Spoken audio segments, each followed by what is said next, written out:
Hi friends, welcome back to S&T foodies. ഇന്ന് ഞാൻ വന്നിരിക്കുന്നത് ഫ്രൈഡ് എഗ് കറിയുടെ റെസിപ്പിയുമായിട്ടാണ്. ഇത് നമുക്ക് പെട്ടെന്നുണ്ടാക്കാവുന്ന ഒരു റെസിപ്പിയാണ്. അപ്പോൾ ഇത് എങ്ങനെയാണ് ഉണ്ടാക്കുന്നതെന്ന് നമുക്ക് നോക്കാം. അതിനായിട്ട് ഒരു പാൻ അടുപ്പത്ത് വെച്ച് അതിലേക്ക് 2 ടേബിൾ സ്പൂൺ ഓയിൽ ഒഴിച്ചു കൊടുക്കാം.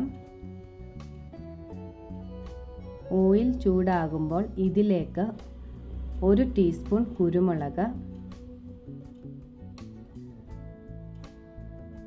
1 ടീസ്പൂൺ ജീരകം, 1/2 ടീസ്പൂൺ പെരിഞ്ജീരകം,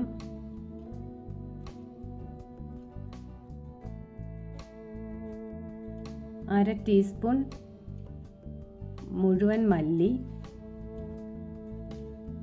2 വറ്റൽമുളക്, 2 ചെറിയ കഷ്ണം പട്ട,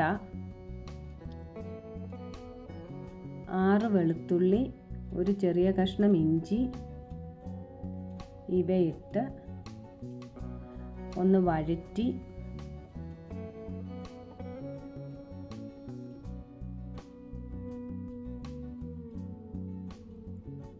ഇതിലേക്ക് ഒരു വലിയ കഷ്ണം സവോള ചെറുതായി അരിഞ്ഞതിട്ട്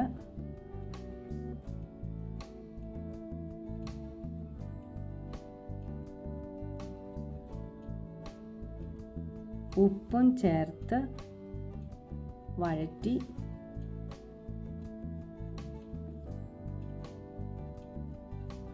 അര ടീസ്പൂൺ മഞ്ഞൾപ്പൊടിയും ചേർത്ത്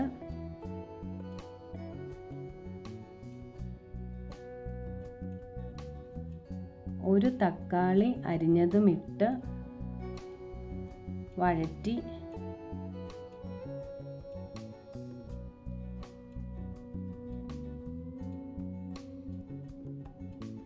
തക്കാളി ഒന്ന് നന്നായിട്ട് ഉടഞ്ഞു വരുമ്പോൾ തീ ഓഫ് ചെയ്യാവുന്നതാണ്.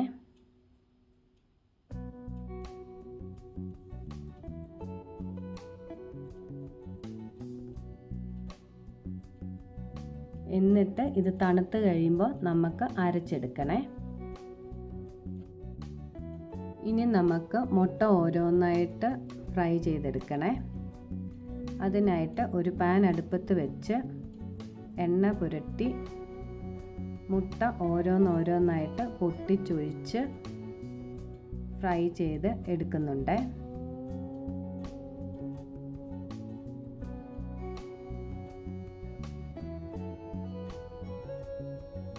ഇത് ഫ്രൈ ആവുമ്പോഴേക്കും നമുക്ക് സവോളയൊന്ന് അരച്ചെടുത്തുകൊണ്ട് വരാം കേട്ടോ.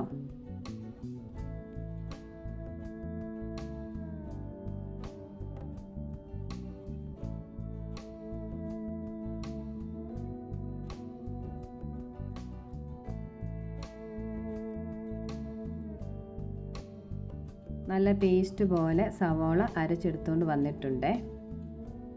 ഇനി അതേ പാനിലേക്ക് 1 ടീസ്പൂൺ ഓയിൽ ഒഴിച്ച് 1 ടീസ്പൂൺ ബട്ടറും ഇട്ട് നെയ്യ് വേണമെങ്കിലും ചേർക്കാം കേട്ടോ. ഇതിലേക്ക് 1/2 ടീസ്പൂൺ ജീരകം ഇട്ട് കറുവേപ്പിലയും ഇട്ട് അരച്ച് വെച്ച പേസ്റ്റും ഇട്ട് വഴറ്റി. എൻ്റെ ഈ ചാനൽ ആദ്യമായിട്ട് കാണുന്ന കൂട്ടുകാർ ആരെങ്കിലും ഉണ്ടെങ്കിൽ ഒന്ന് സബ്സ്ക്രൈബ് ചെയ്ത് ആ കുഞ്ഞു ബെല്ലൈക്കോൺ കൂടെ എനേബിൾ ചെയ്ത് സപ്പോർട്ട് ചെയ്യണേ. എന്നാലേ ഞാനിടുന്ന വീഡിയോയുടെ നോട്ടിഫിക്കേഷൻസ് നിങ്ങൾക്ക് കിട്ടുകയുള്ളൂ. ഇതിൻ്റെ കൂടെ ഹൈപ്പ് എന്നുള്ളൊരു ഓപ്ഷൻ കൂടെ ഉണ്ട്, അതുകൂടെ മറക്കാതെ ക്ലിക്ക് ചെയ്യണേ. ഇനി ഇതിലേക്ക് ആ മിക്സിയുടെ ജാർ കഴുകിയ വെള്ളം 1 കപ്പ് ഉണ്ട്, അതുകൂടെ ഒഴിച്ചു കൊടുത്ത് മൂടി വെച്ച് വേവിച്ചെടുക്കണേ. ഒരു 2 മിനിറ്റ് കഴിയുമ്പോൾ മൂടി തുറന്ന് ആ ചാറൊന്ന് ചെറുതായിട്ട് പറ്റി വരുമ്പോഴേക്കും നമുക്ക് കുറച്ച് ക്രീം ഒഴിച്ചു കൊടുക്കാമേ.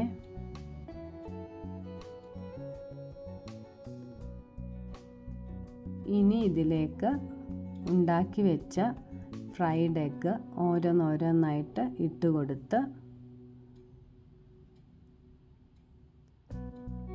ഒന്ന് ഇളക്കിയെടുക്കാം കേട്ടോ. അപ്പോൾ നമ്മുടെ ഫ്രൈഡ് എഗ് കറി റെഡി ആയിട്ടുണ്ട്. ഇത് നിങ്ങൾക്ക് ചോറിൻ്റെ കൂടെയും ചപ്പാത്തിയുടെ കൂടെയും പെറോട്ടയുടെ കൂടെയും അപ്പത്തിൻ്റെ കൂടെയും ഒക്കെ കഴിക്കാൻ നല്ല ടേസ്റ്റാണ് കേട്ടോ. ഗസ്റ്റൊക്കെ വരുമ്പോൾ പെട്ടെന്ന് ഉണ്ടാക്കി കൊടുക്കാവുന്ന ഒരു റെസിപ്പിയാണ് ഇത്. ഇഷ്ടപ്പെട്ടാൽ ലൈക്ക് ചെയ്യാനും ഷെയർ ചെയ്യാനും മറന്നു പോകരുതേ. അടുത്തൊരു നല്ല റെസിപ്പിയുമായിട്ട് വരുന്നവരേക്കും thank you for watching. Bye by.